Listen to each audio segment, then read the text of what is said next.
Hi everyone, welcome to my channel Design with Ruzbe. Continuing with CSWA Practice Problems, today we'll work on question 6.14. Let's take a look at this question. So in this question, unit of measurement is millimeter gram second. Like always, we need to ensure we are using the same unit of measurement in SolidWorks setting. Now looking at this question, we have the 3D model, we have the top view, front view, and section AA and detail A. My preference is to focus on the front view. I'm going to use revolve bus command to make this semi-spherical shape. Then after that, I will focus on making different cutouts in this geometry. So with this introduction, let's jump into SolidWorks and start modeling this part. In SolidWorks, first we need to check unit of measurement, and you can see that we have millimeter gram second, which is a correct unit of measurement. Now click on a sketch and choose front plane. Here, because I want to use revolve bus command, I click on line command and I choose center line, and I'm going to make a center line here. Now click on arc command. Let's start from origin of the geometry and let's make something like this. Click on line command and let's close this contour. Looking at the front view, the distance between the center point of the geometry and this bottom line is 23 millimeter. Distance between center point and top line 17 millimeter, and the diameter of this circle should be 50 millimeter. If the diameter is 50 millimeter, that means the radius should be 25 millimeter. And now you can see we have a fully defined geometry. Click on feature, click on revolve bus, and make this 3D model. Click on OK, and that's it. Next, I want to focus on making the cutout in the center of this geometry. If you look at the section AA, you can see in the bottom we have a smaller cutout. Looking at the top view, you can see that the diameter of this cutout is 19.6 millimeters. So let's click on a sketch, click on the sketch command and select this top surface. Now click on circle command and let's make a circle. Click on the smart dimension and add dimension. The dimension of this circle should be 19.6 millimeter. Now click on feature, click on extrude cut, and we want this cut to go all the way to the back side. So from the drop down menu, choose through all. Click on OK, and that's the cutout that we need. Awesome. So now we have the first step in making a cutout. Next, we go to the second step, which is making another cutout. If you look at section AA, you can see that we need to have a shallow cutout 5 millimeter depth. And if you look at the top view, you can see that the edge of the cutout should have 2 millimeter distance from this edge. So what I can do, I can click on a sketch, and I select this surface. Now click on circle command and let's make a circle here. The distance between this circle and this edge should be 2 millimeters. So click on a smart dimension and let's add this dimension. This dimension should be 2 millimeter. So now this is a circle that we need. Click on feature, click on extrude cut. For the depth, change this setting to blind and change the depth to 5 millimeter. Click on OK, and that's the cutout we need. So that's the second cutout. Next, we try to make the third cutout.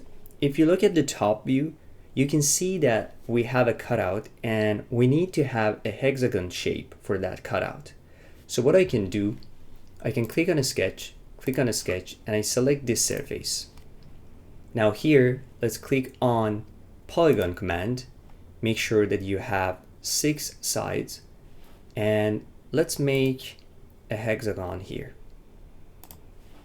Of course, I want this line to be vertical. And if you look at the top view, you can see that the corner of this hexagon should be coincident with this cutout. So basically what I need to do here is to click on one point, hold Control, click on the edge of the cutout, and from the options I'm going to choose coincident. And now you can see the geometry is fully defined. Now looking at section AA, you can see that the depth of this cutout should be 15 millimeters. So click on feature, click on extrude cut, and then here change the number to 15 millimeter. Click on OK, and that's it. So that's the cutout that we need to have in this geometry. So that's the third cutout. Last step is to make a cutout right on the surface of the geometry. I want to work on top plane. So let's focus on the top plane.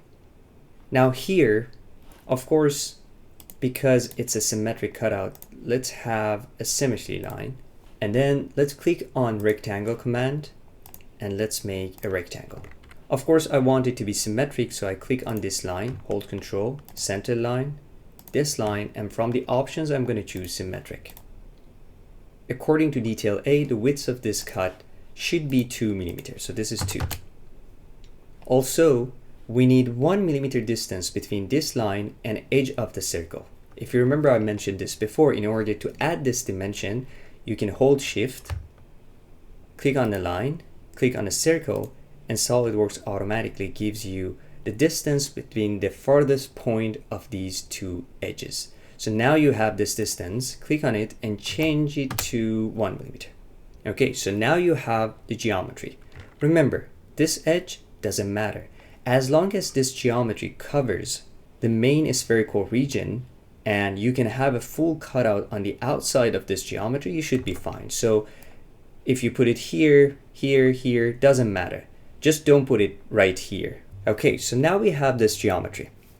In order to use revolve cut command and having this geometry cut the sphere, we need to have an axis. Of course, the axis should be in this direction. So here we need to make an axis. The question is how to make an axis. Let's exit this sketch. In order to make axis, you can click on feature, you can click on reference geometry. You know how to make a plane, right? The first option is related to a plane. The second one is related to axis. Here you have two options. You can simply draw a line on front plane, or you can make an axis here. I'm going to show you two different methods. First method, simply make a line. So if I look at different plane that we have here, you can see that we have a front plane. So I click on a sketch, and on the front plane, I can simply make a center line, something like this. And now I can exit the sketch and I have the line. So this could be the axis of rotation. So that's the first approach. For the second approach, I'm going to click on feature, click on reference geometry, and I click on axis command.